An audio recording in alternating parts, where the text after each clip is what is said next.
নামাজের যে মাসাইলগুলো নিয়ে আমাদের মধ্যে বিভেদ আছে, এই বিভেদটা কেন সৃষ্টি করা হয়েছে আমার বুঝে আসে না। নামাজের মাসাইলগুলো নিয়ে কেন বিভেদ? এই মাসাইলগুলোর মধ্যে প্রত্যেকের অবস্থানে কোনো না কোনো দলিল আছে, কোরআন শরীফের আয়াত থেকে অথবা হাদিস থেকে। ফিকহি যে বিষয়গুলো আছে, ধরুন এই যে আপনি নামাজের মধ্যে মাসাইলের যে বিষয়গুলো আছে, নামাজের মধ্যে হাতটা পুরুষ হলে বুকের উপরে বাঁধবেন না নাভির নিচে, এই মাসালা নিয়ে আমাদের মধ্যে দ্বিমত। কেউ বলে বুকের উপরে হাত বাঁধবে, কেউ বলে নাভির নিচে হাত বাঁধবে। আমি স্পষ্ট করে আপনাদেরকে বলতেছি, এই বিষয়গুলো উত্তম অনুত্তমের। কেউ যদি বুকের উপরে হাত বাঁধে তারও নামাজ হবে, কেউ যদি নাভির নিচে হাত বাঁধে তারও নামাজ হবে, কেউ যদি হাতটা মোটেও না বাঁধে তারও নামাজ হবে, কোনো সমস্যা নেই। ঠিক এরকমভাবে কেউ যদি আমিন জোরে বলে তাও নামাজ হবে, কেউ যদি আস্তে আমিন বলে তারও নামাজ হবে, কেউ যদি শুধু তাকবীরে তাহরিমার সময় হাত উঠায় তাও নামাজ হবে, কেউ যদি রুকুতে যাওয়ার সময় রুকুর থেকে ওঠার সময় হাত তোলে তারও নামাজ হবে। উত্তম অনুত্তমের পার্থক্য, তারা একটাকে উত্তম মনে করে, আমরা আর একটাকে উত্তম মনে করি, এবং প্রত্যেকের কাছে এর দলিল আছে। আমরা মনে করি আমরা যেটা আমল করি এটা উত্তম, এবং এর সপক্ষে আমাদের কাছে যথেষ্ট প্রমাণাদি আছে, যেটা আমরা চোখে আঙুল দিয়ে দেখিয়ে দিতে সক্ষম। তারপরেও আমরা বলি না আমাদের বিপক্ষের ভাইরা আর একটা আমল যেটা করেন সেটা ভুল, এটা আমরা কখনো বলি না। কিন্তু বড় আশ্চর্যের বিষয়, এই উত্তম অনুত্তমের বিষয়, যেটা ইসলামের মৌলিক কোনো বিষয় না, সেই বিষয়গুলো নিয়ে আজকে টেকটাপ থেকে তেতুলিয়া সারা বাংলাদেশে ফিতনা সৃষ্টি করা হয়েছে। মুসল্লি গন্ডগোল লাগা দেওয়া হয়েছে, মসজিদ ভাঙিয়ে দুইটা থেকে তিনটা থেকে চারটা হয়ে যাচ্ছে। এই সমস্ত বিষয়গুলো নিয়ে ইখতিলাফ করতে করতে আজকে দেখেন একেবারে গোরস্থানটার পর্যন্ত নাম দেওয়া হয়েছে আহলে হাদিস গোরস্থান। আশ্চর্য বিষয়। চ্যানেলটি সাবস্ক্রাইব করে আমাদের সঙ্গেই থাকুন। মুআজ্জাজ হাজিরিন, আল্লাহ পাক রব্বুল আলামিন মানব জাতিকে সৃষ্টি করার সাথে সাথে আরও অন্যান্য অনেক মাখলুক সৃষ্টি করেছেন। যে মাখলুকগুলো আল্লাহ পাক রব্বুল আলামিন মানব জাতি ছাড়া অন্যান্য সৃষ্টি করেছেন, তাদের জন্য শুধুমাত্র তাদের দেহ, তাদের শরীর সংক্রান্ত বিষয়গুলোর ইন্তেজামের উপরেই যথেষ্ট করেছেন। তাদের জন্য কোনো হুকুম আহকাম নাই, তাদের রুহের জন্য কোনো আলাদা নিজাম, আলাদা কোনো নিয়মাবলী নেই। কিন্তু মানব জাতির মধ্যে দুইটা জিনিস আছে, একটা হচ্ছে তার শরীর আর একটা হলো তার রূহ। শরীরের যেরকম সুস্থতা, শরীরকে সতেজ রাখা, শরীর টিকে থাকা, শরীরটা বেঁচে থাকা, এটার যেরকম প্রয়োজন আছে, ঠিক মানব জাতির রূহ সতেজ থাকা, রূহ টিকে থাকারও দরকার আছে। যদি আমাদের শরীর থাকে কিন্তু রূহ না থাকে, তাহলে কিন্তু আমরা জীবিত বলা যাবে না। একজন মানুষের শরীর আছে, দেহ ঠিক আছে, কিন্তু তার রূহ নাই, সেই মানুষকে আমরা বলি লাশ। লাশ আরবিতে লাশাই, তার মানে কোনো জিনিসই না, তার কোনো দাম নাই। একটা মানুষকে জীবিত বলা হবে কখন? যখন তার শুধুমাত্র দেহ থাকবে তা না, দেহের সাথে রূহও থাকবে। তো মুসলমান ভাইয়েরা আমার, আমাদের দেহটা আসছে মাটির থেকে। দেহ কোথার থেকে আসছে? মাটির থেকে। যদিও দেহের মধ্যে আগুন, পানি এবং হাওয়ার সংমিশ্রণও আছে, কিন্তু মাটির অংশ বেশি, যার কারণে বলা হয় দেহটা মাটির থেকে আসছে। তো দেহ যখন মাটির থেকে আসছে, দেহের খাবার এটাও আসবে মাটির থেকে। কাজেই দেহ সতেজ থাকার জন্য, দেহ টিকে থাকার জন্য, দেহ বেঁচে থাকার জন্য যে সমস্ত খাবার আমরা সংগ্রহ করি, সবগুলো খাবার মাটির থেকে আসে। আমরা ভাত খাই, ভাত মাটির থেকে আসে। তরকারি খাই, তরকারি মাটির থেকে আসে। আমরা রুটি খাই, রুটি মাটির থেকে আসে। ফল ফ্রুট খাই, ফল ফ্রুট মাটির থেকে আসে। তো মুসলমান ভাইয়েরা আমার, তো আমাদের দেহ মাটির তৈরি, তো দেহের জন্য যে সমস্ত খাবার আসে এগুলো মাটির থেকে আসে। কিন্তু আমাদের রূহটা এটা মাটির থেকে আসেনি, রূহ আল্লাহর আলমে আমর থেকে আসছে। ইয়াসআলুনাকা আনির রূহ কুলির রূহু মিন আমরি রব্বি ওয়া মা উতীতুম মিনাল ইলমি ইল্লা কালিলা। রূহ আল্লাহ তাআলার আলমে আমর থেকে আসছে। যেহেতু রূহ মাটির থেকে আসে নাই, রূহের খাবারও মাটির থেকে আসবে না। রূহের খাবার আসে আল্লাহ পাক রব্বুল আলামিনের পক্ষ থেকে। তো রূহের জন্য রুহের যে খাবার দরকার এটা আল্লাহ পাক রব্বুল আলামিন আম্বিয়া ইকরামের মাধ্যমে পাঠান। তো আম্বিয়া ইকরামের মাধ্যমে রুহের খাবার বন্টন শুরু হয়েছে আদম আলা নবীনা ও আলাইহিস সালাতু ওয়াত তাসলিম থেকে। আদম আলা নবীনা ও আলাইহিস সালাতু ওয়াত তাসলিম থেকে নিয়ে একাধারে অনেক নবী রাসূল আসছেন, তারা আমাদের রুহের খাবার নিয়ে এসেছেন। রুহের পরিপূর্ণ খাবারের জিম্মাদার আমাদের নবী, আপনাদের নবী, সমস্ত নবীদের সর্দার সৈয়দুল মুরসালিন খাতামুন নবিয়্যিন মুহাম্মদুর রাসূলুল্লাহ সাল্লাল্লাহু আলাইহি ওয়াসাল্লাম। তিনি আনেওয়ালা যত মানুষ আছে, কিয়ামত পর্যন্ত যত মানুষ আসবে, সমস্ত মানুষের রুহের পরিপূর্ণ খাবার নিয়ে এসেছেন। আর এই কথাটাই আমি যে আয়াতটা আপনাদের সামনে তেলাওয়াত করেছি সূরাতুল মায়েদার 3 নম্বর আয়াত, এই আয়াতে আল্লাহ পাক রব্বুল আলামিন ইরশাদ করেন, আল ইয়াউমা আকমালতু লাকুম দীনাকুম ওয়া আতমামতু আলাইকুম নিআমাতি ওয়া রাদিতু লাকুমুল ইসলাম দীনা, যে তোমাদের জন্য দিনকে আমি আজকে কামেল করে দিলাম, পরিপূর্ণ করে দিলাম। দিন মানে হচ্ছে রুহের খোরাক, দিন মানে রুহের খাবার। তো রুহের খাবার যখন নবী মুহাম্মদ রাসূলুল্লাহ সাল্লাল্লাহু আলাইহি ওয়াসাল্লাম পরিপূর্ণভাবে নিয়ে এসেছেন, কিয়ামত পর্যন্ত সমস্ত মানুষের রুহের খাবার নবী মুহাম্মদ রাসূলুল্লাহ সাল্লাল্লাহু আলাইহি ওয়াসাল্লাম নিয়ে এসেছেন। এজন্য নতুন করে রুহের খাবার আর কেউ আনবে না। রুহের খাবার নিয়ে আসার জিম্মাদার আর দায়িত্বশীল যেহেতু নবী রাসূলগণ, কাজে নতুন করে আর কোনো রুহের খাবারেরও দরকার নাই, রুহের খাবারের কোনো দায়িত্বশীলেরও দরকার নাই। নতুন কোনো নবী রাসূলও আর এই পৃথিবীতে আসবে না। কাজেই যত রকম ব্যাখ্যা হোক, কোনো রকম ব্যাখ্যায় কোনো নবী এই দুনিয়াতে আসার সম্ভাবনা নাই। সরাসরি শরঈ নবী হোক আর অধীনস্থ নবী হোক, উম্মতি নবী হোক, জিল্লি নবী হোক, যে কোনো অর্থে কোনো নবী আর কিয়ামত পর্যন্ত আসবে না।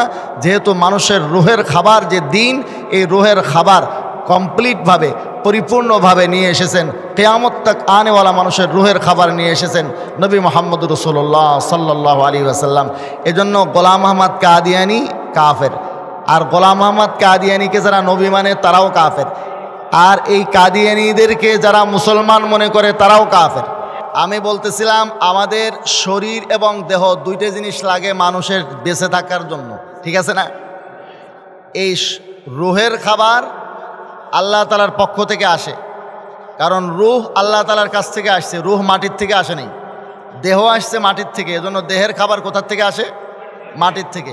আর রুহের খাবার আসে কার থেকে? আল্লাহ তাআলার কাছ থেকে। আর রুহের খাবারের দায়িত্বশীল হন নবী রাসূলগণ। আমাদের নবী মুহাম্মদ রাসূলুল্লাহ সাল্লাল্লাহু আলাইহি ওয়াসাল্লাম কিয়ামত পর্যন্ত যত মানুষ আসবে সবার রুহের খাবার পরিপূর্ণভাবে নিয়ে এসেছে। এই সংবাদটাই আল্লাহ তাআলা দিয়েছেন সূরাতুল মায়েদার এই 3 নম্বর আয়াতে, আল ইয়াউমা আকমালতু লাকুম দীনাকুম ওয়া আতমামতু আলাইকুম নিআমাতি ওয়া রাদিতু লাকুমুল ইসলাম দীনা। এই আয়াতের মধ্যে যে দিনকে আমি কামেল করে দিয়েছি, মানে রুহের খাবার পরিপূর্ণভাবে এসে গেছে। নতুন করে রুহের খাবারের আর কোনো দায়িত্বশীলের দরকার নাই, কাজেই নতুন করে কোনো নবীর দরকার নাই। কাজেই গোলাম আহমদ কাদিয়ানী যে অর্থেই নবী দাবি করুক সে অর্থেই সে মিথ্যুক, কারণ কোনো অর্থেই কোনো নবীর প্রয়োজন আর নাই, সম্ভাবনাও নাই। এখন রইল কাদিয়ানীরা কালেমা পড়ে, তারপরেও আমরা তাদেরকে কাফের কেন বলি? তারা পরিষ্কারভাবে কালেমা পড়ে, কালেমা পড়ার পরেও আমরা বলি কাদিয়ানীরা কাফের। তারা বলে আমাদের নবীকে শেষ নবী, তারপরেও আমরা কাদিয়ানীদেরকে কাফের বলি। এই কথাটা নাকি তাদেরও বুঝে আসে না, প্রশাসনেরও বুঝে আসে না। বুঝে আসার জন্য আমি আপনাদেরকে সূরা মুনাফিকুনের একেবারে শুরুর আয়াতগুলোর দিকে নিয়ে যাই। মুনাফিকরা এসে আল্লাহ নবীর কাছে বলে, ইদা জাকাল মুনাফিকুন ক্বালু নাশহাদু ইন্নাকা লারাসূলুল্লাহ। মুনাফিকরা এসে বলে, আমরা সাক্ষী দিচ্ছি নিশ্চয়ই আপনি আল্লাহর রসুল। এখানে 4টে তাকিদ আছে, ওলামা তোলাবারা তো স্পষ্টই বুঝেন। 4টে তাকিদ করে মুনাফিকরা বলছে। একটা হলো শাহাদাত, একটা হলো জুমলা ইসমিয়া, একটা ইন্না, একটা লাম, সব মিলিয়ে 4টে তাকিদের শব্দ তারা ব্যবহার করেছে যে অবশ্যই অবশ্যই আপনি আল্লাহর রসুল। নবী মুহাম্মদ রাসূলুল্লাহ সাল্লাল্লাহু আলাইহি ওয়াসাল্লামের সামনে এসে এরকম কালেমা মুনাফিকরা পড়ত।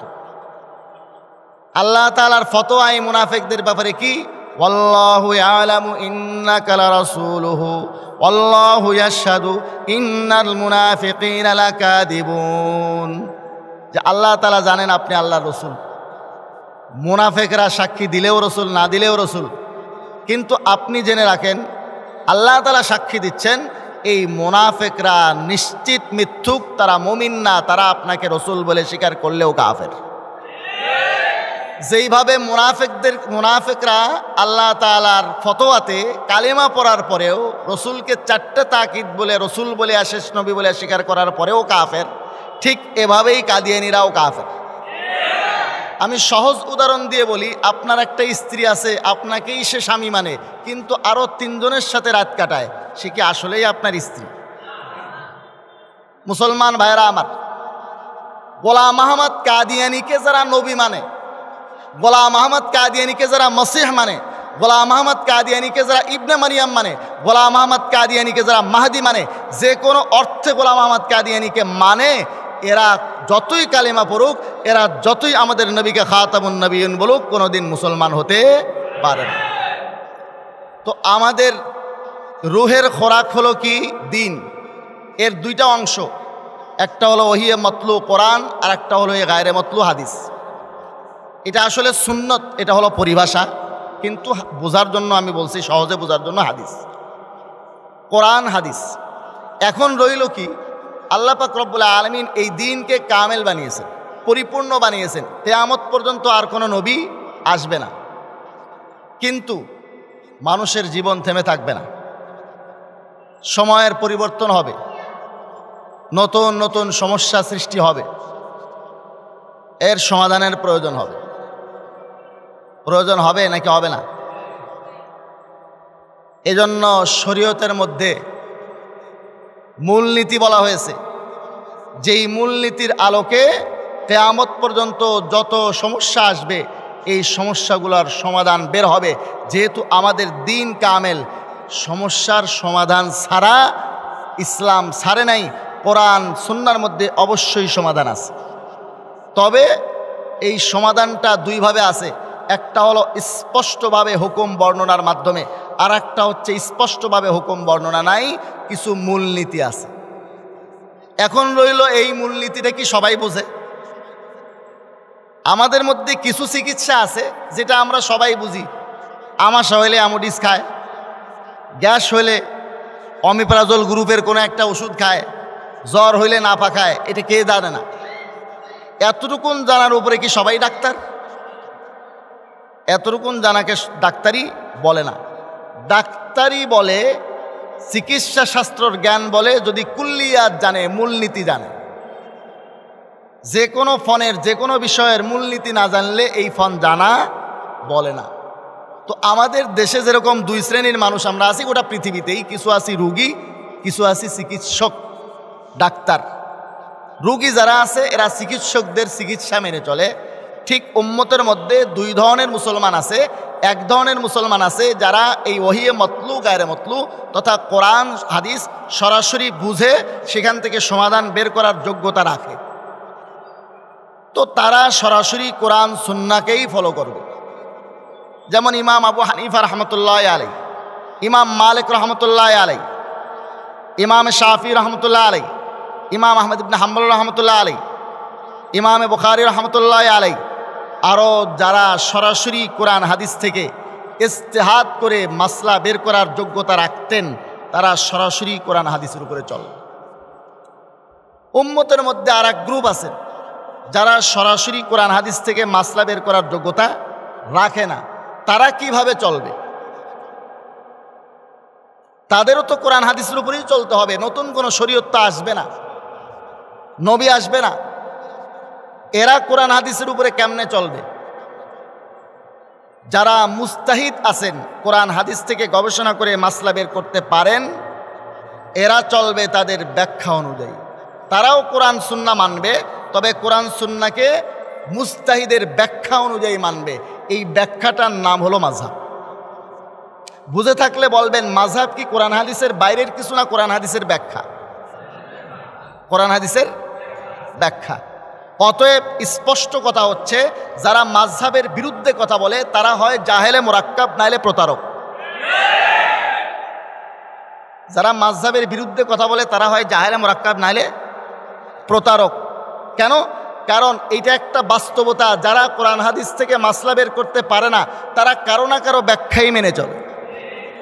হয় ব্যাখ্যা মানবে ইমাম আবু হানিফা রহমতুল্লাহ আলাইহির, আর না হয় ব্যাখ্যা মানবে আমাদের যুগের কিছু মানুষের। এখন কথা হচ্ছে, যদি আমার ব্যাখ্যা মানেন আপনারা, আমি যে ডান বুঝি না বাম বুঝি না, আমার ব্যাখ্যা মানার চেয়ে 150 হিজরিতে ইন্তেকাল করেছেন ইমাম আবু হানিফা রহমতুল্লাহ আলাইহির মাযহাব, 179 হিজরিতে ইন্তেকাল করেছেন ইমামে মালিক রহমতুল্লাহ আলাইহির মাযহাব, 204 হিজরিতে ইন্তেকাল করেছেন ইমামে শাফি রহমতুল্লাহ আলাইহি তার মাযহাব, 241 হিজরিতে ইন্তেকাল করেছেন ইমাম আহমদ ইবনে হাম্বল রহমতুল্লাহ আলাইহি, যিনি ইমাম বুখারীর ওস্তাদ, তার মাযহাব। ওনাদের মাযহাব, ওনাদের ব্যাখ্যা মানাটাই ভালো না আমাদের ব্যাখ্যা মানা ভালো? পার্থক্য স্পষ্ট। এখন রইল আমরা ব্যাখ্যা করলে সমস্যা কি? ভাই, ঘটনা হচ্ছে, কোনো ব্যক্তির যদি কোরআন সুন্নাহ থেকে সরাসরি সমাধান বের করার যোগ্যতা থাকে, তার জন্য তো মাযহাব না। মাযহাব মানে কোরআন হাদিসের ব্যাখ্যা। মুজতাহিদগণ কোরআন হাদিসের যে ব্যাখ্যা দিয়েছেন এর নাম হলো মাযহাব। মুজতাহিদের ব্যাখ্যা তো সে মানবে যে কোরআন হাদিস থেকে সরাসরি ইজতিহাদের যোগ্যতা রাখে না, সরাসরি সমাধান বের করার যোগ্যতা রাখে না।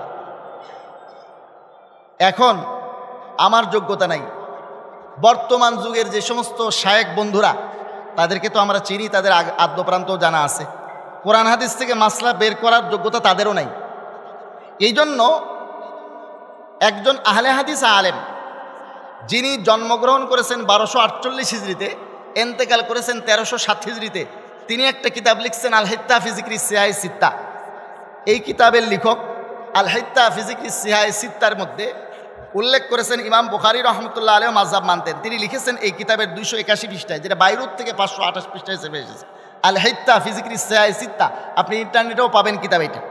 এর মধ্যে 281 পৃষ্ঠায় লেখেন ইমাম বুখারী রহমতুল্লাহ মাযহাব মানতেন, 228 পৃষ্ঠায় লেখেন ইমাম মুসলিম রহমতুল্লাহ আলাইহি মাযহাব মানতেন, 293 পৃষ্ঠায় লেখেন ইমাম নাসাই রহমতুল্লাহ মাযহাব মানতেন, 288 পৃষ্ঠায় লেখেন ইমাম আবু দাউদ রহমতুল্লাহ মাযহাব মানতেন, 300 পৃষ্ঠায় লেখেন শেখ আব্দুল কাদের জিলানী রহমতুল্লাহ মাযহাব মানতেন, 168 পৃষ্ঠায় লেখেন ইবনে তাইমিয়া রহমতুল্লাহ মাযহাব মানতেন, 135 পৃষ্ঠায় লেখেন ইমাম তহাবী রহমতুল্লাহ আলাইহি হানাফি মাযহাব মানতেন, শেখ আব্দুল কাদের জিলানী রহমতুল্লাহ হাম্বলি মাযহাব মানতেন, লিখছেন 300 পৃষ্ঠায়। ঠিক এরকমভাবে সমস্ত মুস্তাহিদগণ, সমস্ত মুহাদ্দিসিনগণ মাযহাব মানতেন, লিখেছেন আহলে হাদিস আলেম। এবারে চলুন বর্তমান অবস্থার দিকে আমরা একটু দেখি। মাজি করিবের মধ্যে সৌদি আরবের সবচেয়ে বড় আলেম ছিলেন, গ্র্যান্ড মুফতি ছিলেন বিন বাজ রহমতুল্লাহ আলাইহি। দ্বার্থহীন ভাষায় তিনি বলতেন, আমি হাম্বলি মাযহাব মানি। বর্তমানে সৌদির আলেম, বড় আলেম মনে করা হয় শেখ আব্দুর রহমান আস-সুদাইসকে, যিনি হারামাইন শরীফাইনের চেয়ারম্যান, রইসুল হারামাইন শরীফাইন। আপনি ইন্টারনেটে আজকেই তার জীবনী সার্চ দেন, আরবিতে, বাংলাতে, ফার্সিতে, উর্দুতে, ইংলিশে, ওনার নামের সাথে স্পষ্ট লেখা আছে তিনি হাম্বলি মাযহাব মানেন। তিনি কোন মাযহাব মানেন? আচ্ছা, শেখ মোহাম্মদ বিন সালেহ আল উসাইমিনের কিতাব আল উসুল মিন ইলমিল উসুল আমার সঙ্গে আছে। এই কিতাবটার মধ্যে 87 নম্বর পৃষ্ঠায় শেখ মোহাম্মদ বিন সালেহ আল উসাইমিন রাহিমাহুল্লাহ লেখেন মাযহাব সম্পর্কে। বিভিন্ন স্তর করতে গিয়ে তিনি বলেন, আল-আউয়াল ওয়া ইয়াকুন আল মুকাল্লিদু আমিয়ান। যিনি মাযহাব মানবেন তিনি যদি সাধারণ ব্যক্তি হন, সাধারণ ব্যক্তির সংজ্ঞা তিনি বলেছেন, সাধারণ ব্যক্তি মানে অশিক্ষিত না, সাধারণ ব্যক্তি মানে জেনারেল শিক্ষিত না, সাধারণ ব্যক্তি মানে সাধারণ আলেম না, সাধারণ ব্যক্তি মানে কি বলে, লা ইয়াস্তাতিউ মারিফাতাল হুকমি বিনাফসিহি, যে কোরআন হাদিস থেকে গবেষণা করে মাসলা বের করার যোগ্যতা রাখে না, সে হলো সাধারণ আলেম, সাধারণ মানুষ। সাধারণ ব্যক্তি বলতে তাকে বোঝায় যে কোরআন হাদিস থেকে মাসলা বের করার যোগ্যতা রাখে না, সে, আমিও তার মধ্যে শামিল। তিনি বলেন ফাফরজুহুত তাকলিদ, তার জন্য ফরজ হলো মাযহাব মানা। কি বলছেন তিনি? ফরজ। লিকাউলিহি তাআলা ফাসআলু আহলাদ যিকরি ইন কুনতুম লা তা'লামুন, সূরা নাহলের 43 নম্বর আয়াত। মাযহাব বিষয়ে আমার মনে হয় আর কোনো অস্পষ্টতা নাই। রাস্তায় চলবো, এটা আমাদের দায়িত্ব। যার চোখ আছে সে সরাসরি রাস্তায় চলবে, যার চোখ নাই, দুই চোখেই দেখে না, সে কোনো চক্ষুষ্মান ব্যক্তির হাত ধরে চলবে। এখন চক্ষুষ্মান ব্যক্তির হাত ধরে চলার কারণে আপনি যদি তাকে মুশরিক বলেন, যে তোমাকে আল্লাহ তাআলা বানাইছে, তুমি একা একা পথ চলবা, তুমি আরেকজন চৌকলার হাত ধরে কেন চলো? আরে ভাই, ও তো চোখে দেখে না, তার জন্য দায়িত্ব তো আরেকজনের হাত ধরে পথ চলা। কোরআন হাদিস যে সরাসরি বুঝে সে সরাসরি ফলো করবে, যে কোরআন হাদিস থেকে মাসলা বের করার ইজতিহাদি যোগ্যতা রাখে না, তো সে কিভাবে চলবে? মুস্তাহিদের ব্যাখ্যা অনুযায়ী কোরআন সুন্নাহ মানবে, কোরআন সুন্নাই সে মানবে, তবে ওই আরেকজনের হাত ধরে, মানে আরেকজনের ব্যাখ্যা অনুযায়ী। এই ব্যাখ্যা মানলে কোরআন হাদিসের বাইরে যাওয়া হয় না। মাযহাব মানে কোরআন হাদিসের ব্যাখ্যা, আর এই ব্যাখ্যাটার জরুরত আছে। আমি এই বিষয়টা একটু স্পষ্ট করতে চাচ্ছি, যেহেতু এটি নিয়ে ফিতনা আছে। কোরআন হাদিসের মধ্যে যে বিষয়গুলো স্পষ্ট উল্লেখ আছে, এই ধরনের মাসলার সংখ্যা হলো 80 ভাগ। 80 ভাগ মাসলার মধ্যে কোরআন হাদিস স্পষ্টভাবে বলে দিয়েছে সব কিছু। আর 20% মাসলা আছে যেই মাসআলাগুলোর মধ্যে স্পষ্ট কোনো কথা নাই, ইজতিহাদ করে ওলামায়ে কেরাম বের করেছেন, মুস্তাহিদগণ বের করেছেন। মাসলার সংখ্যা কত? 20%। ইখতিলাফ হয় 20% মাসলার মধ্যে। আর এই 20% মাসলার মধ্যে কোরআন হাদিসে স্পষ্ট কিছু নাই, বিধায় সেখানে মুস্তাহিদের ব্যাখ্যার দরকার আছে। আপনি কি দেখেছেন কোনো মাযহাবে নামাজ 3 ওয়াক্ত আর এক মাযহাবে 2 ওয়াক্ত? দেখছেন এরকম? কোনো মাযহাবে দেখতেছেন রমজান মাসে রোজা ফরজ, আর এক মাযহাবে যায় দেখতেছেন শাওয়াল মাসে রোজা ফরজ। এক মাযহাবে জিলহজ মাসে হজ করতে হয়, আর এক মাযহাবে আছে শাওয়াল মাসে হজ করতে হয়। এরকম দেখছেন? তাহলে যেই বিষয়গুলোতে কোরআন হাদিস স্পষ্ট কথা বলে দিয়েছে সেখানে মাযহাবের কোনো অবকাশই নাই। আর যেখানে কোরআন হাদিস স্পষ্ট বলে নাই সেখানেই মুস্তাহিদ ইমামের ব্যাখ্যা অনুযায়ী আপনাকে চলতে হবে, আর সেখানে ব্যাখ্যা না মানিয়ে কোনো উপায়ও নাই। আমি বুঝাইতে পারছি আপনাদের? ব্যাখ্যা কারো না কারো আপনাকে মানতে হবে। হয়তো আব্দুর রাজ্জাক বিন ইউসুফ ভাইয়ের ব্যাখ্যা মানবেন, নাইলে মুজফফর বিন মহসিন ভাইয়ের ব্যাখ্যা মানবেন, নাইলে আপনি আসাদুল্লাহ স্যারের ব্যাখ্যা মানবেন, আর নাইলে ইমাম আবু হানিফা রহমতুল্লাহ আলাইহি, ইমাম মালিক রহমতুল্লাহ, ইমাম শাফি রহমতুল্লাহ, ইমাম আহমদ বিন হাম্বল রহমতুল্লাহ ব্যাখ্যা মানবেন। কার ব্যাখ্যা মানবেন সেটা আপনার ব্যাপার, বাকি ব্যাখ্যা মানা ছাড়া আমাদের কোনো উপায়। এবারে আসুন, নামাজের কিছু মাসলা নিয়ে আমাদের মধ্যে দ্বিমত আছে। নামাজের যে মাসাইলগুলো নিয়ে আমাদের মধ্যে বিভেদ আছে, এই বিভেদটা কেন সৃষ্টি করা হয়েছে আমার বুঝে আসে না। নামাজের মাসাইলগুলো নিয়ে কেন বিভেদ? এই মাসাইলগুলোর মধ্যে প্রত্যেকের অবস্থানে কোনো না কোনো দলিল আছে, কোরআন শরীফের আয়াত থেকে অথবা হাদিস থেকে। ফিকহি যে বিষয়গুলো আছে, ধরুন এই যে আপনি নামাজের মধ্যে মাসাইলের যে বিষয়গুলো আছে, নামাজের মধ্যে হাতটা পুরুষ হলে বুকের উপরে বাঁধবেন না নাভির নিচে, এই মাসলা নিয়ে আমাদের মধ্যে দ্বিমত। কেউ বলে বুকের উপরে হাত বাঁধবে, কেউ বলে নাভির নিচে হাত বাঁধবে। আমি স্পষ্ট করে আপনাদেরকে বলতেছি, এই বিষয়গুলো উত্তম অনুত্তমের। কেউ যদি বুকের উপরে হাত বাঁধে তারও নামাজ হবে, কেউ যদি নাভির নিচে হাত বাঁধে তারও নামাজ হবে, কেউ যদি হাতটা মোটেও না বাঁধে তারও নামাজ হবে, কোনো সমস্যা নেই। ঠিক এরকমভাবে কেউ যদি আমিন জোরে বলে তাও নামাজ হবে, কেউ যদি আস্তে আমিন বলে তারও নামাজ হবে, কেউ যদি শুধু তাকবীরে তাহরিমার সময় হাত উঠায় তাও নামাজ হবে, কেউ যদি রুকুতে যাওয়ার সময়, রুকুর থেকে ওঠার সময় হাত তোলে তারও নামাজ হবে। উত্তম অনুত্তমের পার্থক্য, তারা একটাকে উত্তম মনে করে, আমরা আর একটাকে উত্তম মনে করি, এবং প্রত্যেকের কাছে এর দলিল আছে। আমরা মনে করি আমরা যেটা আমল করি এটা উত্তম, এবং এর সপক্ষে আমাদের কাছে যথেষ্ট প্রমাণাদি আছে যেটা আমরা চোখে আঙুল দিয়ে দেখিয়ে দিতে সক্ষম। তারপরেও আমরা বলি না আমাদের বিপক্ষের ভাইরা আর একটা আমল যেটা করেন সেটা ভুল, এটা আমরা কখনো বলি না। কিন্তু বড় আশ্চর্যের বিষয়, এই উত্তম অনুত্তমের বিষয় যেটা ইসলামের মৌলিক কোনো বিষয় না, সেই বিষয়গুলো নিয়ে আজকে টেকটাপ থেকে তেতুলিয়া সারা বাংলাদেশে ফিতনা সৃষ্টি করা হয়েছে। মুসল্লি গন্ডগোল লাগিয়ে দেওয়া হয়েছে, মসজিদ ভাঙিয়ে 2টা থেকে 3টা থেকে 4টা হয়ে যাচ্ছে। এই সমস্ত বিষয়গুলো নিয়ে ইখতিলাফ করতে করতে আজকে দেখেন একেবারে গোরস্থানটার পর্যন্ত নাম দেওয়া হয়েছে আহলে হাদিস গোরস্থান। আশ্চর্য বিষয়। বিষয় তো কতগুলো ইখতিলাফি এমন বিষয় ছিল যেগুলোর উপরে নামাজের সিহত নির্ভর করে না, নামাজ হওয়া না হওয়া নির্ভর করে না। এমন কোনো বাপের বেটা নাই যে বলতে পারে বুকের উপরে হাত না বাঁধলে নামাজ হবে না। আমি সারা বাংলাদেশে আলোচনা করি, আমার চিনে না এরকম কোনো নামাজহাবী শায়েখ নেই। এখন স্পষ্ট করে তারাই বলতেছেন বুকের উপরে হাত বাঁধার হাদিসটা আসলেই দুর্বল। গতকাল না পরশুদিন আবু বকর জাকারিয়া সাহেব বলেছেন কুষ্টিয়া ইউনিভার্সিটির, যে রাসূলুল্লাহ সাল্লাল্লাহু আলাইহি ওয়াসাল্লাম যে 2-3 রাত তারাবির নামাজ জামাতে আদায় করছেন, 8 রাকাত আদায় করছেন, কেউ নিশ্চিত করে বলতে পারবে না, এর কোনো সহিহ বর্ণনা নাই। এই কথাগুলো তারাও স্বীকার করতেছেন। বন্ধুরা আমার আফসোসের বিষয়টা এখানে, আমার আফসোসের স্থান এখানে যে একটা উত্তম অনুত্তমের মাসলা নিয়ে সারা বাংলাদেশে ফিতনা কেন সৃষ্টি করা হয়েছে? সারা বাংলাদেশে কেন ফিতনা সৃষ্টি করা হলো এই বিষয়গুলো নিয়ে? অযথা উত্তম অনুত্তমের মাসলা নিয়ে ফিতনা সৃষ্টি করছে, এর জন্য সম্পূর্ণ দায়ী মাযহাবী শায়েখরা। আমি হাদিস পড়াই 22 বছর থেকে, আমারে দেখে আপনারা মনে করতেছেন হয়তো আমি এই বছর ফারেক হয়ে আসছি। 22 বছর থেকে হাদিস পড়াই। আমার সবকের শুরু হচ্ছে বুখারী শরীফ থেকে। প্রথম জজবা আরও বেশি ছিল, লামাজহাবি শায়েখদেরকে তো রাস্তাঘাটে অপমান করতাম আমি। বুখারী শরীফের নাম জিজ্ঞেস করছি, শায়েখ একটা বাস করতে আসতে পারে নাই, হা করে তাকে দেখলাম কত বছর ধরে হাদিস পড়ে। আমি তো কেবল শুরু করছি, 16 বছর ধরে বুখারী শরীফ পড়ে। বলে লজ্জা লাগে না? বুখারী শরীফের নামটা পর্যন্ত জানেন না? আরেকজন বাহাস করতে আসে, তারা জিজ্ঞেস করছে হাদিস কাকে বলে। অনেক বয়স কম ছিল তো, জজবা একটু বেশি ছিল, এতটুকু ধৈর্য সহ্যতে ছিল না। বলে ফিতনা কেন করেন, ফিতনা কেন করেন?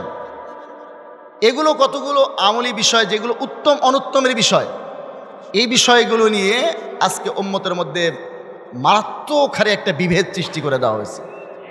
যখন উচিত ছিল সমস্ত মুসলিম উম্মাহ মিলে কাফের মুশরিকদের বিরুদ্ধে ঐক্যবদ্ধ হওয়া, সেখানে আমরা 8 রাকাত আর তারা এই 20 রাকাত নিয়ে গন্ডগোল লাগবো। এই কাল দিন পর থেকে আমিন জোরে আর আস্তে নিয়ে গন্ডগোল লাগবো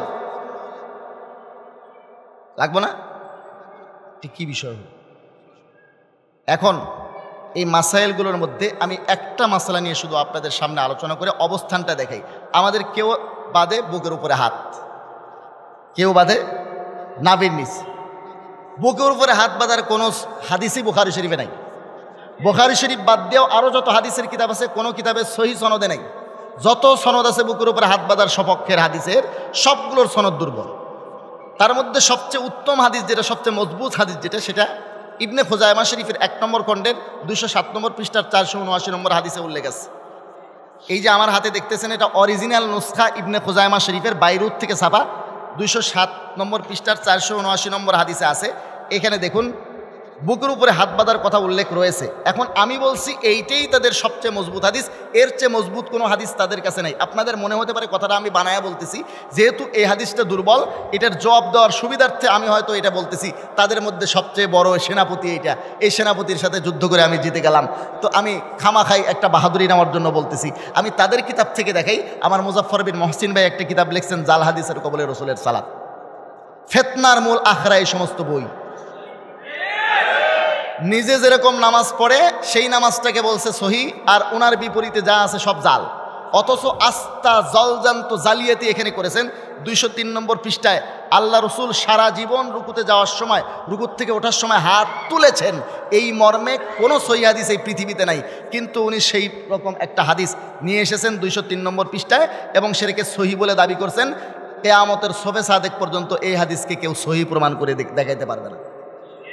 সারা বাংলাদেশের সব শায়েখ মিলেও এই হাদিসটাকে, কারণ এই হাদিসের 2টা সনদ আছে, 2 সনদের বিচারেই হাদিসটা জাল, এবং এই হাদিস কোনোদিন সহি হবে না। কিন্তু ওনার পক্ষে হওয়াতে উনি কিন্তু সহি বলে চলে গেছে। হাত বাঁধা সম্পর্কে সহি ইবনে খুজাইমাতে ওয়াইল বিন হুজুর রাদিয়াল্লাহু তাআলা আনহু বর্ণিত হাদিসের চেয়ে বিশুদ্ধ কোনো হাদিস আর নেই।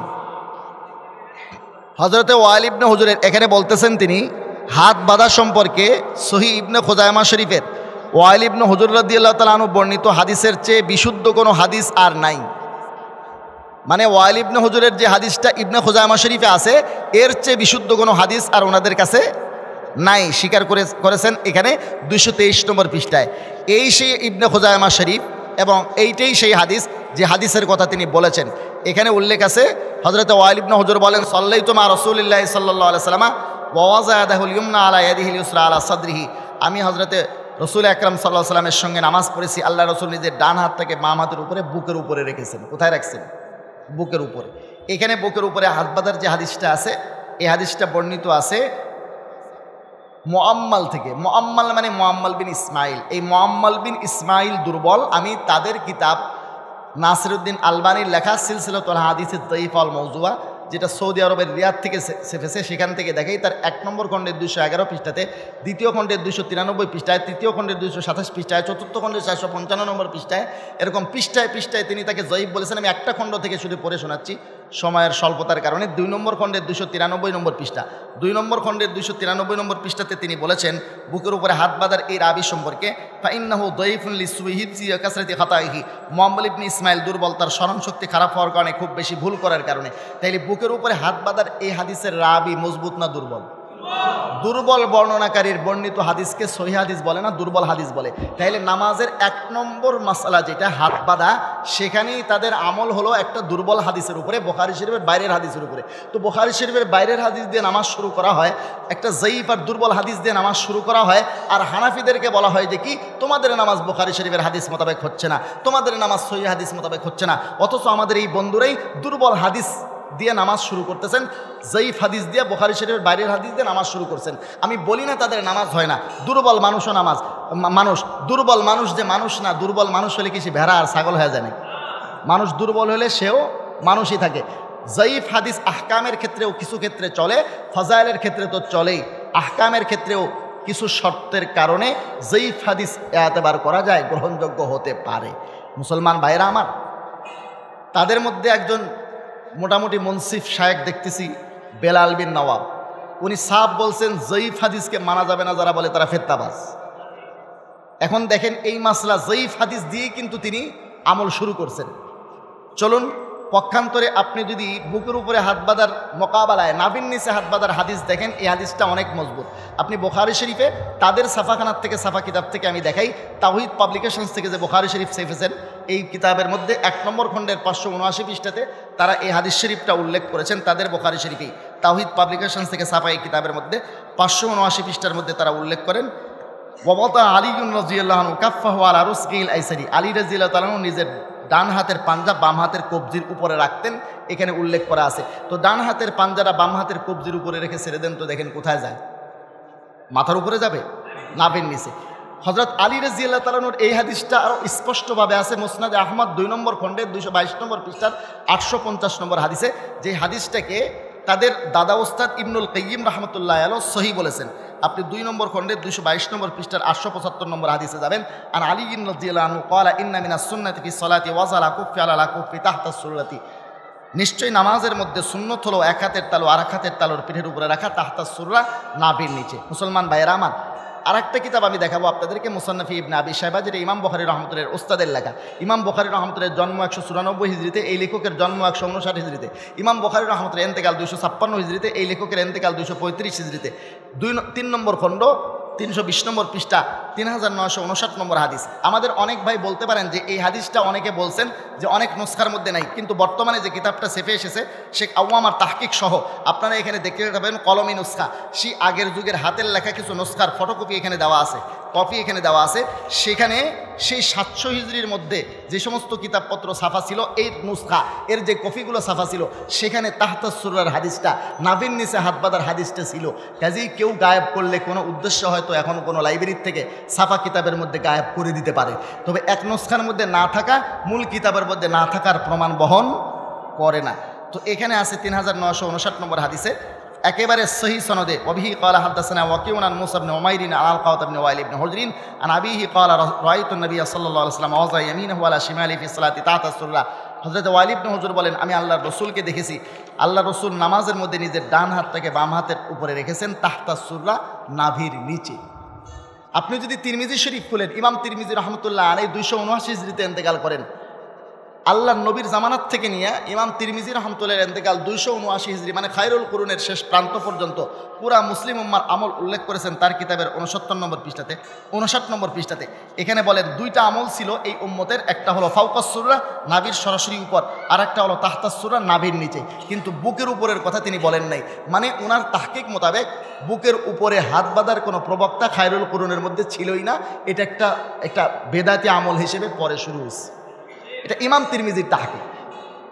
এবারে আসুন ইসহাক ইবনে রাহওয়ী রাহমাতুল্লাহ আলাইহি, যিনি ইমাম বুখারী রাহমাতুল্লাহ আলাইহির ওস্তাদ, তিনি বলেন তাহতা সুররাতি আকওয়া ফিল হাদিসি ওয়া আকরাব ইলা তাওয়াজু, নাভির নিচে হাত বাঁধার এই আমলটা বিনয় প্রকাশের বেশি উপযুক্ত এবং হাদিসের দিক থেকে বেশি মজবুত। বুকের উপরে হাত বাঁধার তুলনায় নাভির নিচে হাত বাঁধলে বিনয়টা একটু বেশি প্রকাশ পায় এবং হাদিসের দিক থেকেও এটা মজবুত। এজন্য হানাফিরা নাভির নিচে হাত বাঁধাকে, শুধু হানাফিরা, আরও অনেক মাযহাবে নাভির নিচে হাত বাঁধাকে কি করা হয়? অগ্রাধিকার দেওয়া হয়। তবে বুকের উপরে হাত বাঁধাকে আমরা নিষেধ করি না। বুকের উপরে হাত বাঁধলে নামাজ হবে না একথা কখনো বলি না। নাভির নিচে হাত বাঁধাকে উত্তম বলি, যেহেতু দলিলের দিক থেকে এটা বেশি মজবুত। দুইটাই চলবে, আপনি বুকের উপরে হাত বাঁধলে বাঁধেন, নাভির নিচে হাত বাঁধলে বাঁধেন, হাতটা মোটেও না বাঁধেন তবুও সমস্যা নেই। এটা একটা সুন্নত বিষয়, এটা উত্তম বিষয়। আপনি যদি নামাজের মধ্যে হাতটা বাঁধেন আমাদের দৃষ্টিতে নামাজটা সুন্দর হবে। বাকি ইমাম মালিক রহমতুল্লাহ আলাইহি বলেন হাত না বাঁধলেই ভালো, কারণ আল্লাহর সামনে আবার কিসের হাত বাঁধা, ভয়ে তো হাত ছেড়ে দিতে হবে। এজন্য আপনি হজ ওমরায় গেলে দেখবেন অনেক মানুষ হাত ছেড়ে দিয়ে নামাজ পড়ে, এটাও ঠিক আছে তাদের কাছে। এই বিষয়গুলো উত্তম অনুত্তমের, এগুলো নিয়ে বিভেদ করার কিছু নাই। আল্লাহ পাক রব্বুল আলামিন আমাদের সহি বুঝদার করেন। বাকি আলোচনা অন্য কোনো বৈঠকে ইনশাআল্লাহ। তবে ফিকহের জরুরত আছে, ফিকহ এটার জরুরত আছে। শুধু আপনি কোরআন আর হাদিস মানবেন, ফিকহ মানবেন না, তো আপনি 2 কদম চলতে পারবেন না, 2 কদম চলতে পারবেন না। একটা 1 মিনিটের কারগুজারি শোনাই। আমি গেছি জয়পুরহাটে, তার আগে নাকি আব্দুর রাজ্জাক বিন ইউসুফ সাহেব গেছিলেন। তো আমাকে একজন একটা ওনার প্রশ্নোত্তর শুনাইলেন। সেই প্রশ্নোত্তরের মধ্যে 10টা মাসলা, কোন যে দুষ্টু ছেলে দিয়েছে 10টা প্রশ্ন দিয়েছে, সবগুলা মাসলা আধুনিক বর্তমান যুগের, যার একটাও কোরআন হাদিসে স্পষ্ট উল্লেখ নাই। সেখানে লিখছে শায়েখ এগুলোর উত্তর দেবেন এবং কোরআন সুন্নাহ থেকে দলিল উল্লেখ করে উত্তর দেবেন। যে পড়তেছে যদিও সে আহলে হাদিস, কিন্তু বড় চালাক ছেলে, শায়েখ উত্তর দেয় কোরআন হাদিসের কোনো দলিল উল্লেখ করে না। সে ঘোষকটা বারবার বলতেছে শায়েখ উনি কিন্তু কোরআন হাদিসের দলিল জানতে চেয়েছে, উনি কোনো উত্তর দেয় না। এরপর আবার প্রশ্ন, উত্তর দেন, বলে শায়েখ উনি কিন্তু দলিল জানতে চেয়েছেন কোরআন সুন্নাহ থেকে। শায়েখের কোনো জবাব নেই, চুপ। আশ্চর্য কথা, ইসলাম কি এরকম ল্যাংড়া খোরা হয়ে গেছে? কোরআন হাদিসে কি দলিল নাই? এই জন্যই ইমাম আবু হানিফা রহমতুল্লাহ আলাই কোরআন সুন্নাহ থেকে কিছু মূল নীতি নির্ধারণ করেছেন। কোরআন হাদিস থেকেই তিনি এই নির্যাস বের করে মূলনীতি নির্ধারণ করেছেন, যেই মূলনীতির আলোকে কিয়ামত পর্যন্ত সব সমস্যার সমাধান দেওয়া যাবে। আর ইমাম আবু হানিফা রহমতুল্লাহ আলাইহির এই মূলনীতিটা তো কোরআন সুন্নাহ থেকে নেওয়া। এই মূলনীতিগুলো যারা মানে না তারা মন গড়া ফতোয়া দিয়ে এখন ফতোয়া দিয়েছে মতিউর রহমান মাদানী সাহেব দাম্মাম থেকে, আপনি মসজিদে টেলিভিশন রাখলে সওয়াব হবে। আবার মুজাফফর বিন মহসিন ভাই ফতোয়া দিয়েছেন আপনি মাগরিবের নামাজ পড়তে পারেন নাই, এশার জামাত শুরু হয়ে গেছে, আপনি মাগরিবের নিয়তে এশার ইমামের পেছনে দাঁড়িয়ে যান, কোনো সমস্যা নেই। আপনি 3 রাকাত পরে বসে থাকবেন, ইমাম সাহেব যখন 4 রাকাত পরে বসবে একসাথে সালাম ফিরিয়ে দিবেন, আপনার হবে মাগরিব, ইমাম সাহেবের হবে এশা। এই ধরনের দিনকে খেলনা বানায় দিয়েছে তারা। কেন? জেস্তেহাদে আলেমানে কম নজর ইক্তেদা বা রফতেগা মাহফুজতার। এজন্য যারা মারা গেছেন পূর্ববর্তী মুস্তাহিদ ছিলেন, আল্লাহ তাআলা এই দ্বীনের হেফাজতের জন্য তাদেরকে সৃষ্টি করেছেন। ইমাম বুখারী রাহমাতুল্লাহকে সৃষ্টি করেছেন হাদিসের মূল দলিলগুলো সংগ্রহ করার জন্য, আর হাদিস থেকে মাসলা কিভাবে বের করতে হয় এই মেশিন আবিষ্কার করার জন্য আল্লাহ তাআলা নির্বাচন করেছেন ইমাম আবু হানিফা, ইমাম মালিক, ইমাম শাফি, ইমাম আহমদ। মুসলমান ভাইরা আমার, আল্লাহ তাআলা এই সমস্ত মুহাদ্দিসিনকে, ফুকাহায়ে কেরামকে 2 গ্রুপই আমাদের জন্য বহুত কাজ করেছেন। ওষুধ ফ্যাক্টরিগুলো না থাকলেও আপনার চিকিৎসা হবে না, ডাক্তাররা প্রেসক্রিপশন না করলেও চিকিৎসা হবে না। ওষুধ কোম্পানির মালিক এই সমস্ত মুহাদ্দিসিনে কেরাম, আর ডাক্তার হচ্ছেন ফুকাহায়ে কেরাম। 2 গ্রুপকে আমরা সম্মান করি। আসসালামু আলাইকুম ওয়া রাহমাতুল্লাহি ওয়া বারাকাতুহু। চ্যানেলটি সাবস্ক্রাইব করে আমাদের সঙ্গেই থাকুন।